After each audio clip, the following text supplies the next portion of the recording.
She stood in my kitchen, rearranging my shelves with a smug authority, as if she owned not just the plates, but me. And she wore my clothes, a silk blouse I'd bought with my first paycheck. My perfume clung to her like theft. "We're staying indefinitely," she announced, without looking at me. I looked at my husband. He said nothing. Silence, his favorite betrayal. That was the moment I knew I wasn't going to fight her. I was going to bury them both. I married him young, too young. I mistook quiet for kindness, patience for loyalty. But silence can be sharper than cruelty. Silence can cut the deepest. The first red flag was how often his mother called. Every decision, our apartment, our furniture, even our wedding, filtered through her. When I resisted, he folded. Every time.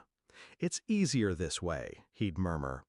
I thought marriage was about building a life together. He thought it was about handing me over. 5 days. That's how long she stayed before I snapped.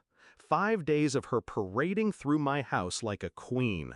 5 days of her pawing through my closets, sleeping in my bed when she pleased, critiquing my cooking in the very kitchen I'd designed down to the tiles.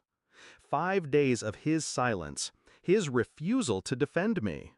I didn't argue. I didn't scream. I smiled, nodded, played the obedient hostess. Inside, I was cataloging every insult, every trespass, every weakness. On the third night, while she soaked in my bath with champagne in hand, I walked into the garage. His car, paid off with my money. The deed to the house, also mine, bought before the marriage, my name alone. Every bill, every payment traced back to me. He had contributed nothing. They thought they were suffocating me in my own home. They forgot whose name was on the deed. On the 5th morning, I woke up before dawn.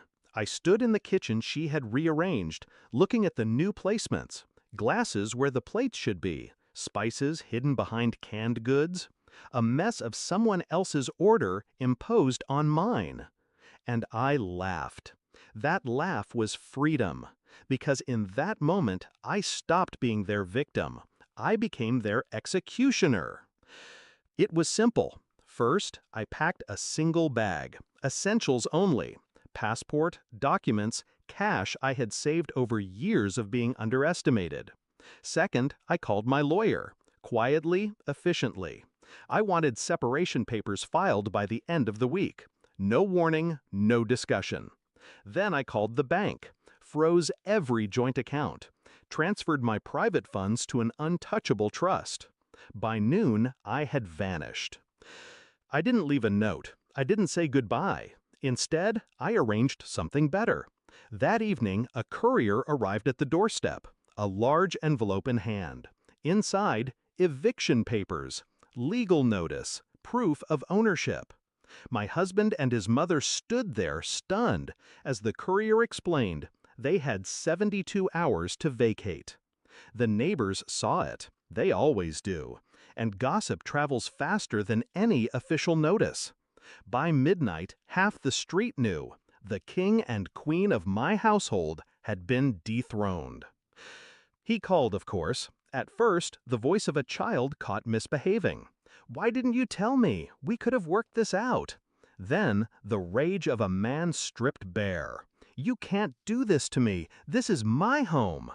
I let him scream, let him spit words he could never retract. And then, when he paused for breath, I said the only truth that mattered. It was never your home. Not once.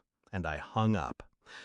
They scrambled. His mother posted online about being betrayed by a selfish daughter-in-law. But screenshots of her wearing my clothes, lounging in my house, spread just as quickly.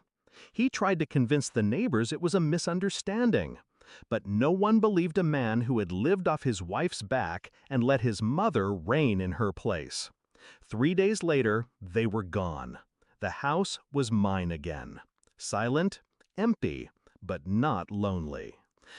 Sometimes I sit in that kitchen, the one she tried to remake. I run my fingers along the shelves, each item back where I placed it. Order restored. The neighbors still whisper about the day the courier came, how the queen and her silent prince were toppled in front of everyone. But I don't care what they say. What matters is what I reclaimed. My house, my life, my name. Revenge delivered. And for the first time in years, peace.